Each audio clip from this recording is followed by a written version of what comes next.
from John Macquarrie. And I see it in part as a tribute to my former teacher.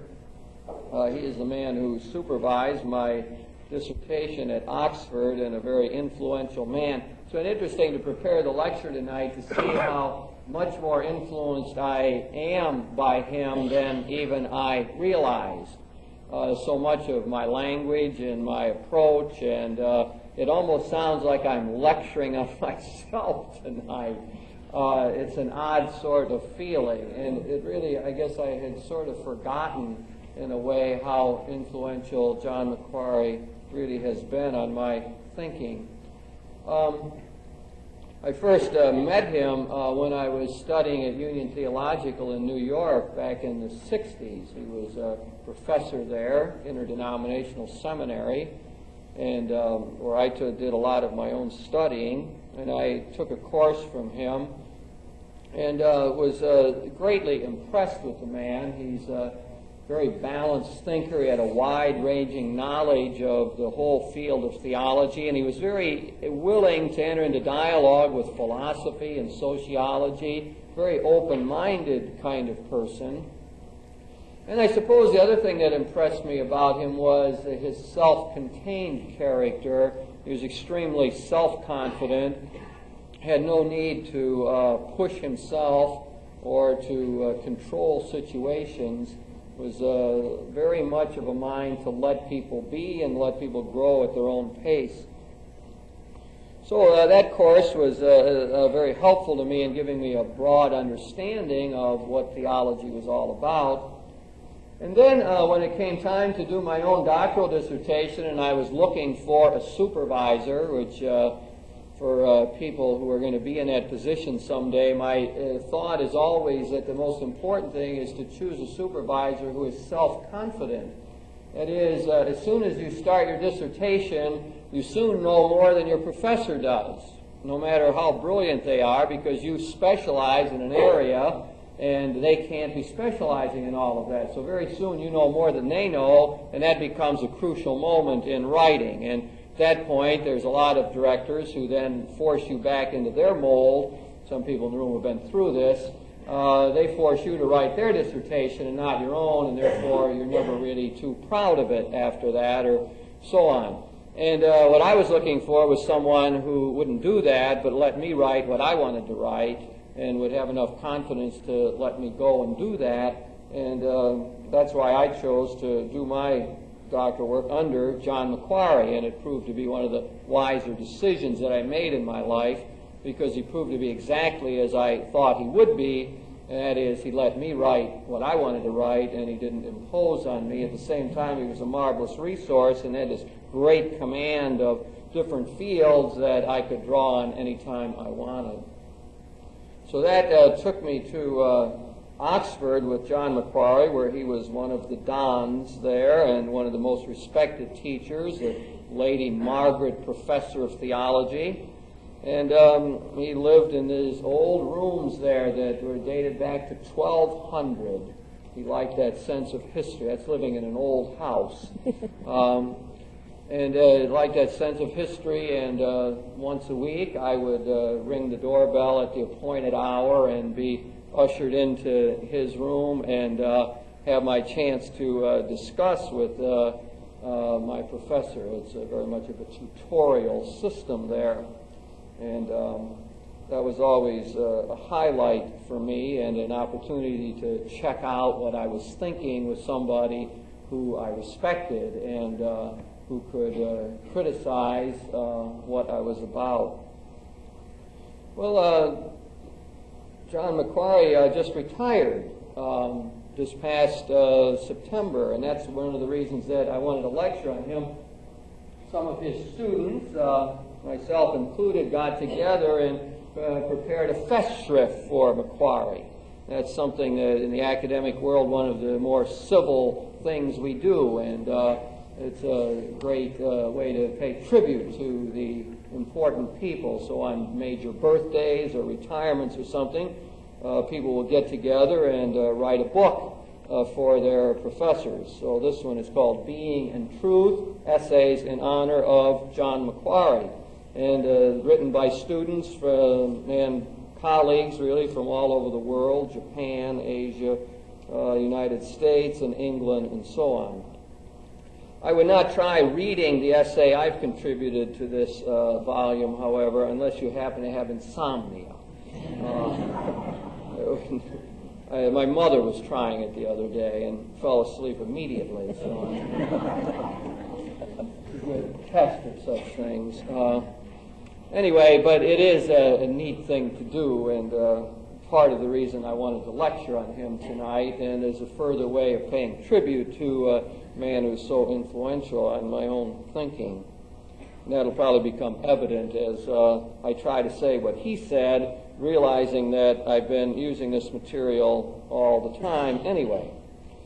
Now, I think that you read through there some of his life. I mean, it's not extraordinary, and I don't think he's a professor, and I don't think much else.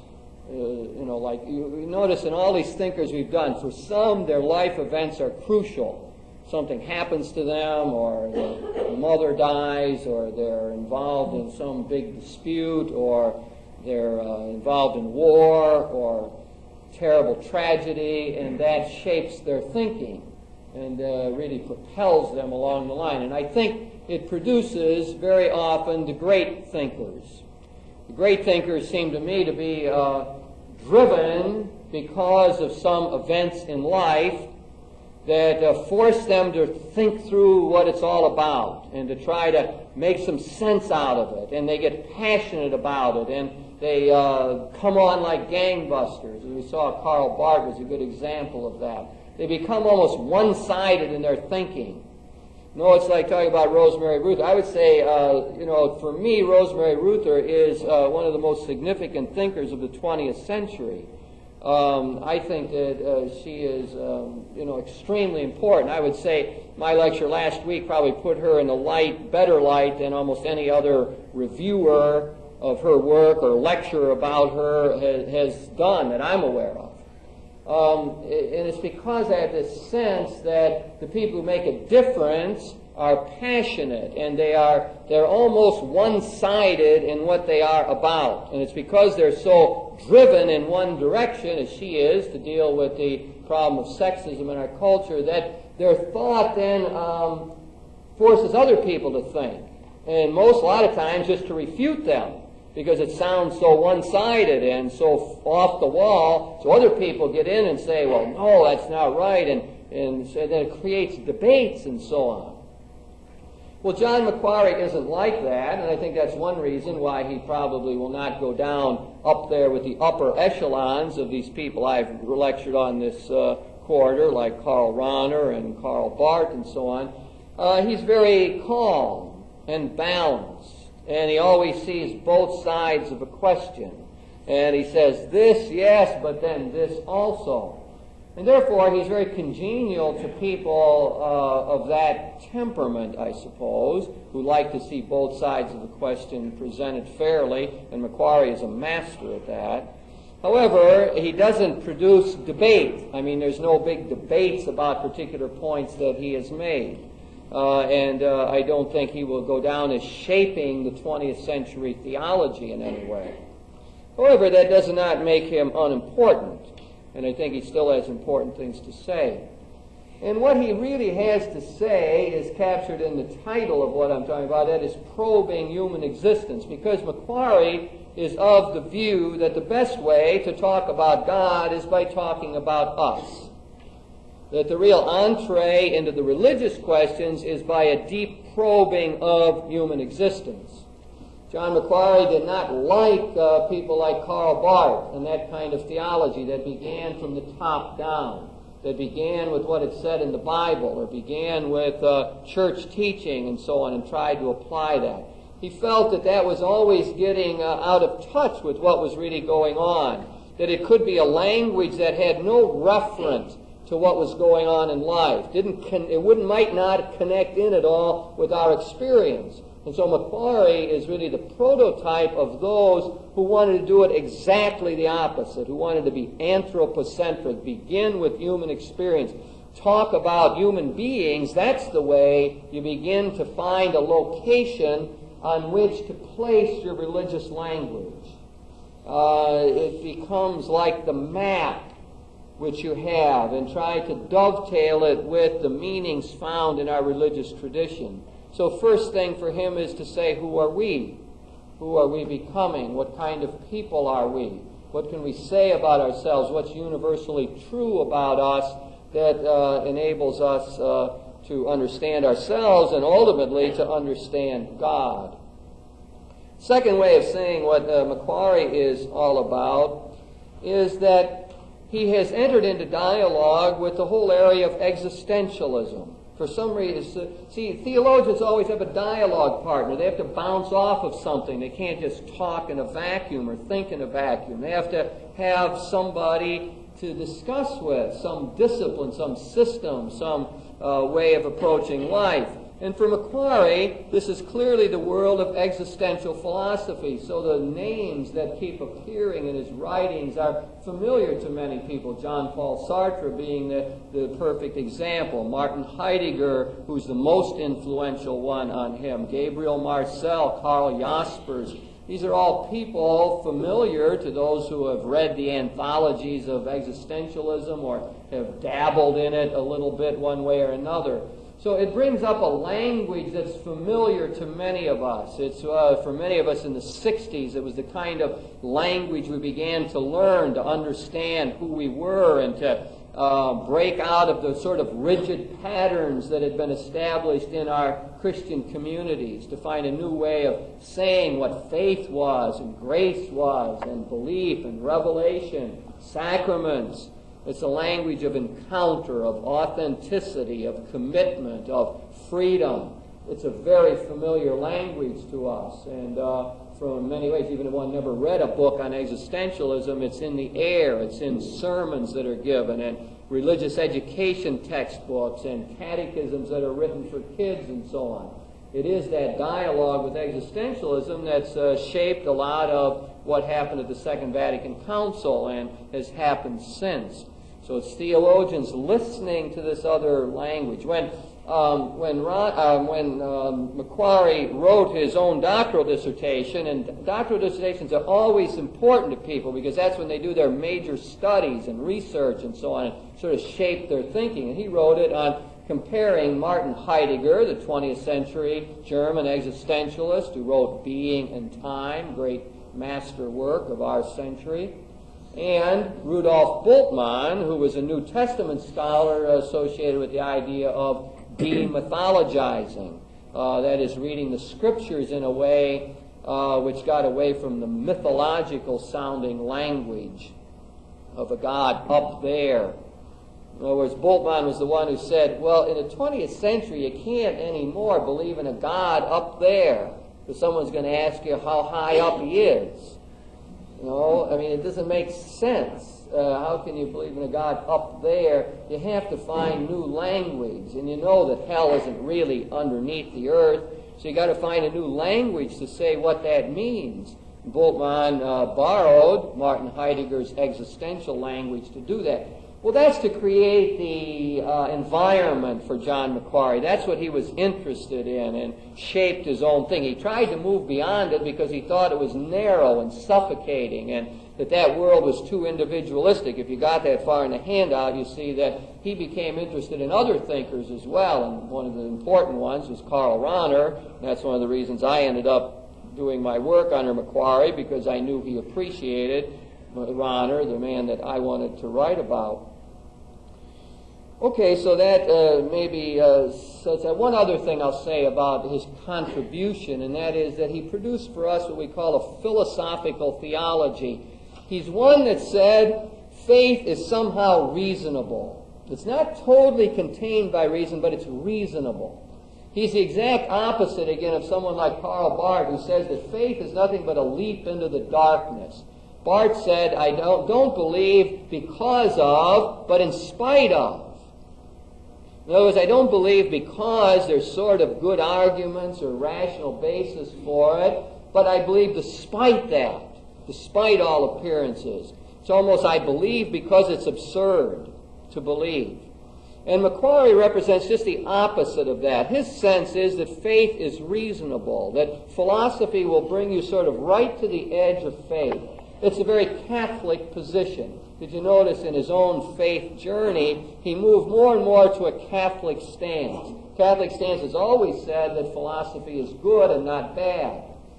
In the Protestant world, very often philosophy is seen as a bad thing. Luther called it a harlot, a whore. It would take you away, it would seduce you away from authentic faith in God. When you're into the world of John Macquarie, you're into a different world where human reason is celebrated, where everything we can probe and understand about human existence is valuable. It'll help us move closer in the faith and not take us away from it. Well, some general kind of comments about him. Now, to move into, stop and just see if anyone wants to ask me any background questions before we get to the content of what he had to say about who he was or where he fits or what he's all about. Let me get into the content. Now, I'm going to divide the content up into 5 sections, 5 polarities that he talks about, really 6 polarities. And this will sound very familiar to people who have read my stuff or listened to me over a period of time, and I really, as I say, became more aware of where I got all of this. But for Macquarie, what characterizes human existence is the fact that we are in tension a good part of the time. Tension is what characterizes our existence. It's like within us there's always 2 competing forces against one another. And we feel that. We sense a distancing in a way. Even our language betrays that. We have the interesting kind of phrase where we would say, I'm not happy with myself. Or, I'm proud of myself. Now Macquarie is very big on analysis of ordinary language. You can ask yourself, what does that mean? I'm proud of myself. Well, who's the I and who's the self, or what's the self? You ever stop to think about that? I mean, who's talking and who am I talking to? What am I talking about? I am not happy with myself. Now that begins his philosophical reflections. You have to start to think, well, what does that mean about me and about us? Well, one of the first things, it sets up a polarity right at the very center of our being. There's somehow a duality, a two-ness about us, just as we begin to reflect on our ordinary language. Now that gets specified in these 6 polarities. Maybe if I tell you what they are ahead of time, they'll sort of alert you, and then I'm going to go through them carefully. There's a polarity between possibility and facticity. Well, I know this is really in my notes when I commented on him. You wouldn't have to write this down if you don't have it. It's on the Roman numeral 3, My Thoughts on Macquarie. Yeah, there you would see in the bottom, just shortly before halfway in Roman numeral 3. This is a quote from the article that I did for his Festschrift, where it says, we experience certain polarities or tensions. These include, now, 1, to balance possibility and facticity, rationality and irrationality, the second one. Third one, responsibility and impotence. 4, anxiety and hope. And finally, individual and social parts of our existence. Maybe one more is going to appear here, I don't know. I seem to be back and forth between 5 and 6. We'll find that out as we go along. Okay, so what I want to do is look at each one of those as a way of understanding who we are and what he has to say about all of that. Now, to the first one here, has to do with this question of possibility and facticity. Now, that means there's a tension within each one of us between our potential, what we could become, what we'd like to become, what we might be if everything broke right, our ideal of what we could turn out to be someday. We've got all these potentialities. I mean, people sometimes discover them. They think that they can't attend to the house, and then their spouse dies, and they find out that they can attend to the house. Or someone's thrown in a situation, suddenly has to get up and talk, and they think, I won't be able to talk, but they get up and they talk quite well. They discover potentialities that one didn't expect were there. And it seems as though our constant experiences, there's always more. I mean, we're surprised by that. And in a sense, our existence is unlimited. I mean, there's no reason why one couldn't learn another language if you put enough time and effort into it. You know, why one couldn't improve relationships if one really did it carefully and systematically. You know, why we couldn't pray better if we really made that a top priority item for ourselves. So you start to think about it. I mean, the psychologist tells us we tap just a tiny percentage of what we are at any given moment. That all of us could do far more than we are doing now. That there's ways to improve our performance and sharpen our mind and increase our commitments and so on. That we're never finished in that way. We're always in process as people begin to pick up the existentialist language. What you end up saying in all this is that we're not a fixed nature. You notice that's why I use that odd construction here, probing human existence. Most people would say, well, why didn't you say probing human nature? That's an ordinary way we talk. Let's talk about human nature. But people like Macquarie and the existentialists don't like the word nature, or if they do, they want to say that it's very fluid, because the word nature makes it sound like it's fixed and set, and there's not much you can do about it. But human existence suggests that we are in process always. We're never finished at any given point. We are our existence. As one of their favorite phrases is that our essence is to exist, and our essence is to be in process. It's not that we can look at ourselves and say, well, what we are at any given point, because 2 minutes from now I'll be somebody else. I'm always moving in one direction. Maybe I'm going backwards or forward, but somehow I am in process. And therefore, they don't like to say human nature as though it's something fixed. We are a fluid existence, always creating ourselves, making ourselves to be what we will be forever. And the great point here is that potential is often untapped, that we could do so much more if we just grabbed hold and used our intelligence and allowed the world to impinge on us and were more responsive to God. No telling what we might do or be. And it doesn't matter what age we are.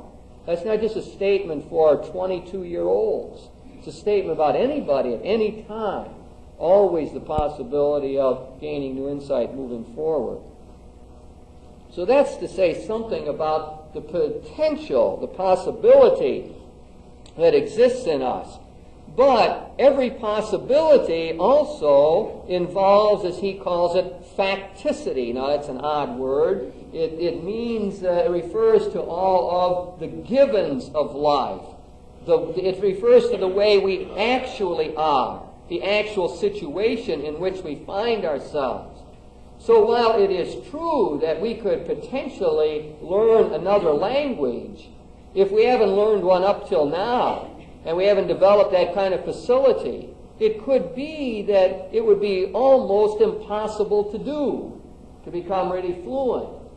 No, it's like people keep. A student might say, I want to be a doctor. Oh, man, I got potential to be a doctor, but I mean, up till now they haven't studied, and they don't know anything, and they don't know science, and they don't know how to go about learning science, and they have a low IQ.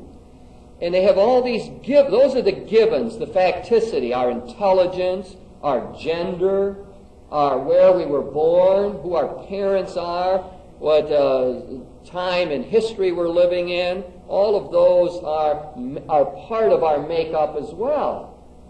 And in other words, we exist in place. We got a body, and this body is limited. I mean, I might want to learn more, but my body gets tired, and I can't keep studying long enough. It falls asleep, and so on. And it just limits me in so many ways. So, what he's saying is that there's a constant tension between these two things, between possibility and facticity. In fact, they always are running into one another. There's things holding us back just as we want to drive forward. And there's things that we want to accomplish that make us sort of dissatisfied with the place we are at this given time. Now, Macquarrie, and this could get lost, and a lot of the commentators on him, I think, don't understand this, but for him, that is positive. In other words, a lot of people think of the tensions of life as negative. Oh, man, this is horrible. I keep running up against my limitations. Wow. But for Macquarrie, all of these tensions we're talking about are growth-producing. They are what drive us, keep us going, force us to not settle for mediocrity, pull us out of ourselves, move us to try to get a better synthesis of the two things. So the polarities are fundamentally good for us, healthy to be in this situation. It's what it means to be human. So someone who says, well, I haven't lived up to my potential, I feel guilty, well, the first thing maybe one says is, well, join the human race. I mean, no one has lived up to their potential. No one has actualized all of the gifts that God has given us. So it's simply part of the human condition. But now when you say it, instead of feeling guilty, you say, oh, man, I'm a crummy person. I haven't actualized myself. I'm dormant. I haven't taken hold or anything. I'm a crummy person and so on. I mean, that's to fall into paralysis. But on the other hand, the very tension can say, but I'm going to do something about it. And I'm going to start, not tomorrow, but now. I'm going to start this minute to do something about moving forward on that whole problem. So it's healthy. However, always the balance with Macquarrie, there's also clearly a pathology involved in this polarity. That is, we end up in imbalances. When we actually look at ourselves, how we are, we will find that we don't keep a healthy tension, that it doesn't always drive us forward, that bad things happen, they get out of balance. And that's that thing that I talk about all the time, that it skews the whole system, the whole self. You know, if we want, I don't know, you're going to think of the self that would really be together as a perfect circle in a way.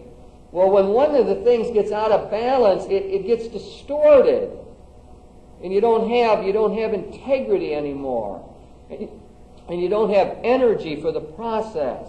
One gets weighed down. So to collapse one or the other poles in this tension distorts human existence. So we end up with contradictions and imbalances.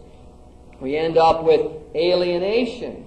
All of these different words out of the existentialist vocabulary are speaking about the same reality. And Macquarrie has many ways of trying to say this. The main one is imbalance. So now you say you got imbalance if you just say, well, I'm too old to make any more progress. You know, or I blew school too much, I could never catch up.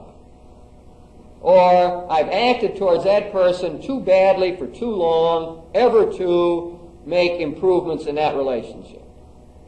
That is to distort the balance. That is to be playing up the facticity, the givenness, to the distortion, to the playing down of the potential, of the possibility. That's an imbalance. Another way of saying the same thing is to speak about all that in terms of alienation. So that what happens in that same example is one gets alienated from their potential. One's cut off even from a perception that I could be better, that life could be, this relationship could go more smoothly. I'm cut off. That's what the alienation suggests, estrangement, apart from. So I'm cut off now from my own potential and even from a recognition of my potential. And that's what is so terrible about people who have poor self-image. It's even worse than not just developing their potential. It's that they don't know anymore they've got the potential. And that's a worse situation to be in. Now I don't even know what is possible or what I could do. So I'm in big trouble. Estrangement or alienation. Another way of talking about the same thing is the word sin. The word sin suggests is a religious word that suggests that there's something fundamental about being out of balance. That it sometimes involves culpability, where one chooses to ignore, for example, the facticity in life. One thinks about going about they can do anything. They're just going to act that way, and they won't recognize the fact that other people, for example, real people that we're related to, have a claim on us. No, so I'm going off and going to develop my potential. I'm going to do my thing here to actualize myself, but I forget about the fact that I have responsibilities to these people, maybe to family members and so on. Then we begin to see that the imbalance, the distortion, can be called sin. It is a culpable disregard for one of the poles of this whole existence here. Now, there's the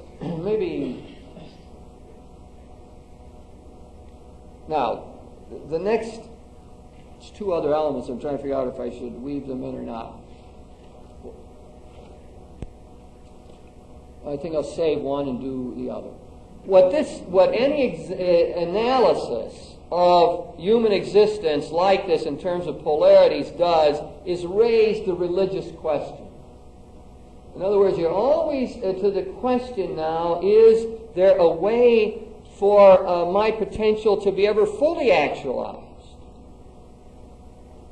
No, is it possible to really get integrated and have a perfect kind of harmony in my life between these tensions, these polarities that exist?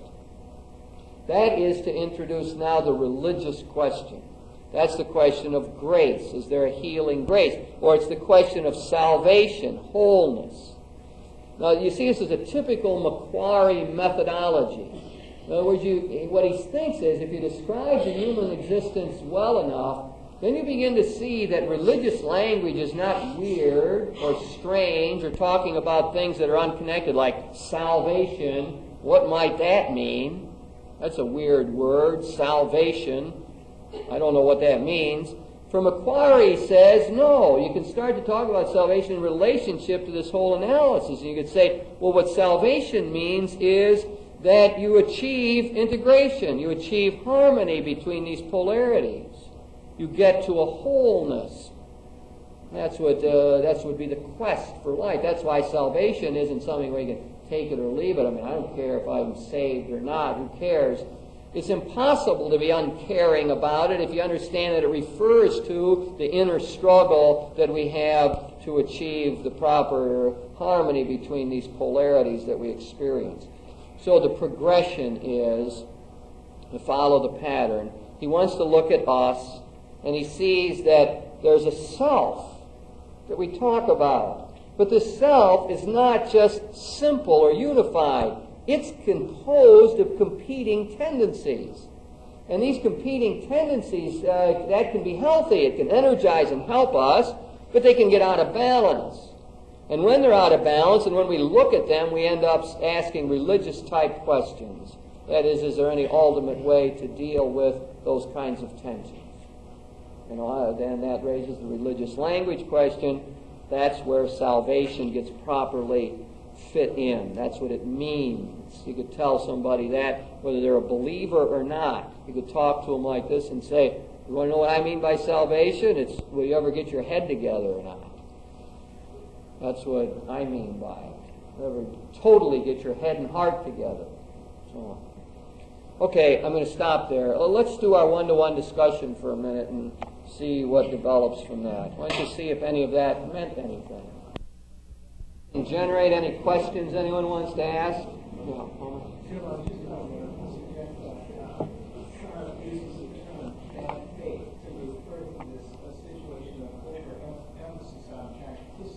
When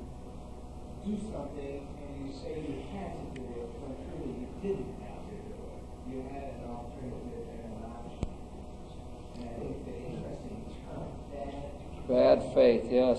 Sartre is very influential in all of this, and I think that the place where I wanted to locate that is in the third polarity, where he talks about responsibility and impotence. And it's there that Macquarie wants to locate the whole question of conscience and freedom and bad faith and our limitations, the idea that we want to do it and we don't do it, kind of thing. But that's right on target, and it has to be part of the whole analysis.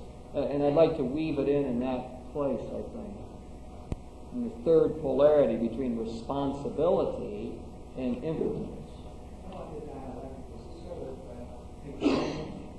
Well, yeah, the question is asked, is this sort of Hegelian? As someone has said, all of 20th century thought, 19th, 20th century thought is influenced by Hegel, but in odd ways. Hegel was a 19th century philosopher who talked about the dialectic, and people are familiar with it from Marxism because Marx picked it up. So there's a thesis, and then there is the antithesis, and those two are in some sort of conflict, and they produce a synthesis. So you have the capitalist class as the thesis, and then you have the working class people as the antithesis, and out of their struggle and interaction, then you end up producing the classless society, the synthesis. So this has become common in 19th, 20th century thinking. And there really are important differences. I don't know that it's worth going into. In Hegel's thought, the real dialectic was between ideas interacting and creating a synthesis. But for other people, and Macquarie included, it's not a dialectic of ideas, but it's a dialectic of reality within us. It's the struggle we know. Even if we didn't name the struggle or have words for it or a conceptual language, everybody goes through the struggle. Everybody deals with their potentiality and their givenness or facticity, but we might not have words for it at all. So in that sense, Hegel's thought is in the air in 19th, 20th century thinking, and it's influenced us. But I think it influences us because it seems to accord with the way we feel in the Western world. Now, there's other people in the world who don't think like that. The Chinese are an example. Chinese generally, they have a different sense of what life is about. They see it as complementarity, the yin-yang, the two things sort of fitting together easily. And they don't see conflict like that. The Hindus, Advaita Hinduism, they don't see it. For them, all that talk, all the stuff I was just saying, they just say, well, that's all illusion. That's nothing. Well, all that stuff you were saying is illusion. We're not under any tension.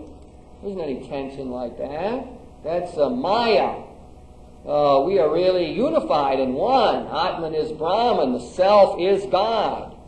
And you're just manufacturing all that tension.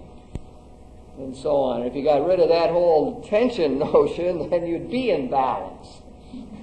You'd be in tune with God then. Atman would be Brahman. The self would be the major principle. So, in a sense, all this thing I'm talking about is a Western idea. It's Western culture that feels this way. Now, I don't know why it is, but, I would guess most people in the room, if they could probe their experience, would end up saying, no, I do experience tension. They might say it in a different way, but most people would end up saying, no, tension's not illusory. It's real. It keeps me awake at night, or it messes me up, or keeps me from being whole or something. So Hegel represents, what I'm trying to do is put Hegel into the context of the Western world. It's interesting. Jesus dies on a cross. Buddha dies at the age of 80 after a long life, dies very peacefully and easily in the arms of Ananda, his major disciple. Totally different perception about what is at root about all of life. In our world, which is very influenced by Christianity, the cross is there. The cross represents tension, conflict. And it seems as though that's the way we experience our world and ourselves. Some people like to have breaks, so we better take a break. To return. Yeah. You talked a little bit about existentialism. Could you expand on that a little bit? I'm glad you asked that, Larry. The question was, as I mentioned the word existentialism, and could I expand on that a little bit?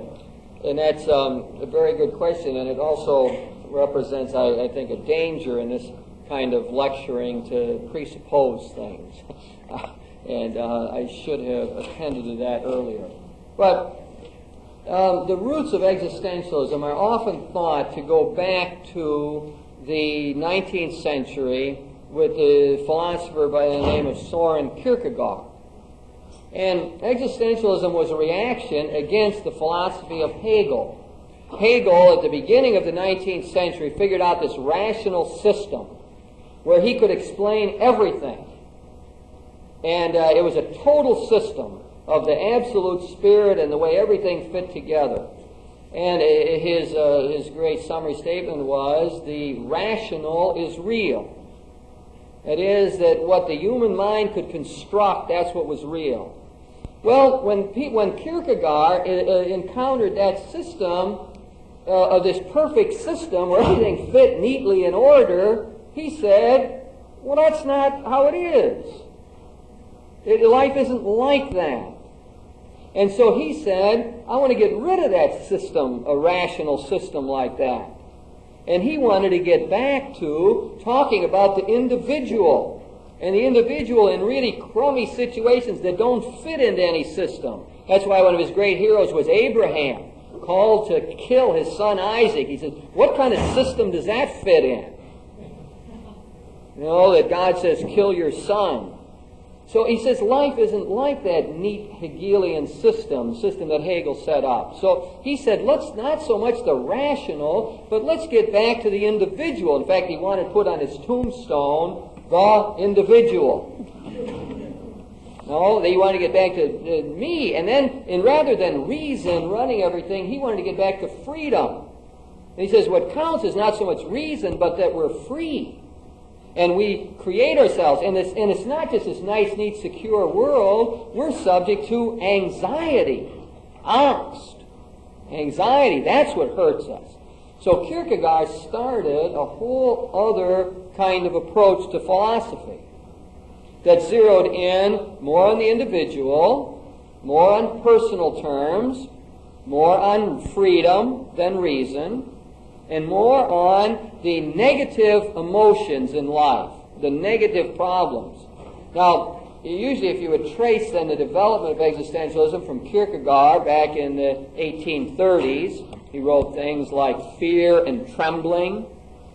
You know, I mean, even the very titles of his books, in a sense, Either Or. It's another one of his books. He didn't like this both and stuff. You know, you fit it all into a system. The title of his book is Either Or. You know, I mean, you got to decide one way or the other. Fear and trembling, angst. Get back to the individual. So that whole line of thought can be traced through another philosopher of the 19th century, Friedrich Nietzsche, and then into our own time with names that some people are more familiar with, like John Paul Sartre and Albert Camus, who wrote novels like The Plague and The Stranger. People have seen that movie and so on. Or the plays of Samuel Beckett, like Waiting for Godot. All of that has a different feel to it. It's heavy. The characters don't know what to do. I mean, you get a little feel of this in Woody Allen's movies, for example.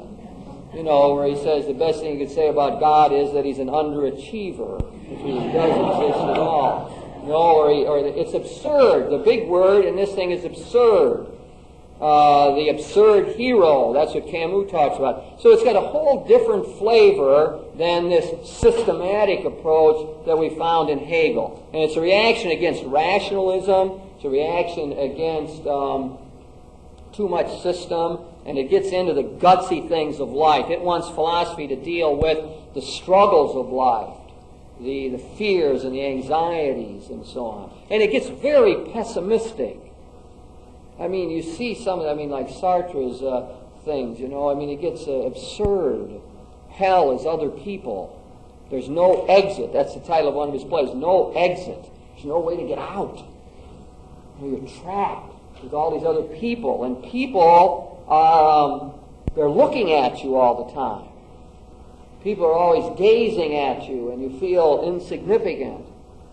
So he captures that other side of life. So that's something of what the existentialist movement is all about. And there's a lot of debate about who belongs in it or not. Heidegger always said he wasn't an existentialist, but almost everyone says that he was. So you get debate about it. Okay?